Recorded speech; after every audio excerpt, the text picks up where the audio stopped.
DJ ठाकुर लावाडोर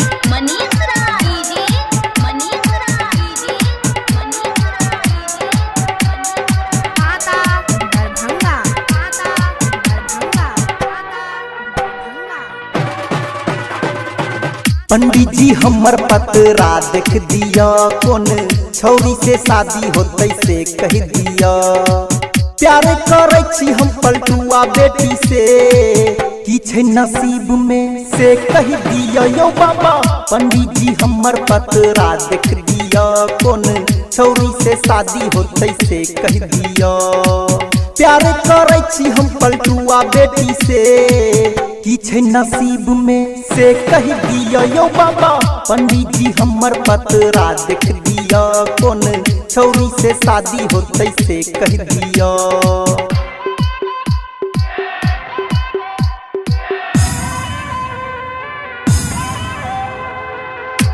mixing Sharma ji mixing Sharma ji.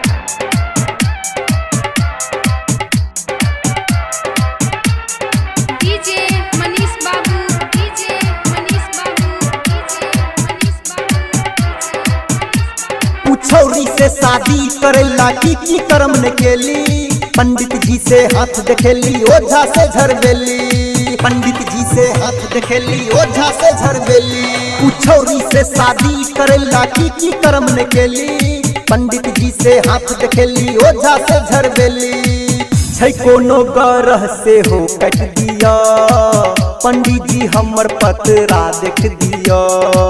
प्यार करे छी हम पलटुआ बेटी से, की छे नसीब में से कह दिया। यो बाबा पंडित जी हमर पतरा देख दिया, कौन छौरी से शादी होते से कह दिया।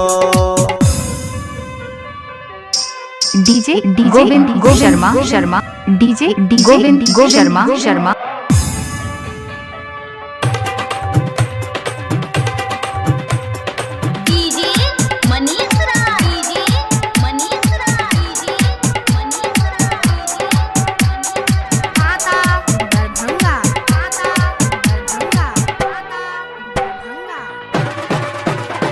चादर चढ़ेली मस्जिद में मंदिर में मन्नत मांगली। अमिताभ लाल देव माना के लक ओकरो बात ने मान ली। अमिताभ लाल देव माना के लक ओकरो बात ने मान ली। चादर चढ़ेली मस्जिद में मंदिर में मन्नत मांगली। अमिताभ लाल देव माना के लक ओकरो बात ने मान ली।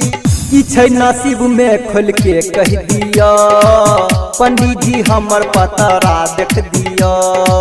प्यार करे छी हम पलटुआ बेटी से, की छे नसीब में से कह दिया। यो बाबा पंडित जी हमर पतरा देख दिया, कौन छौरी से शादी होते से कह दिया।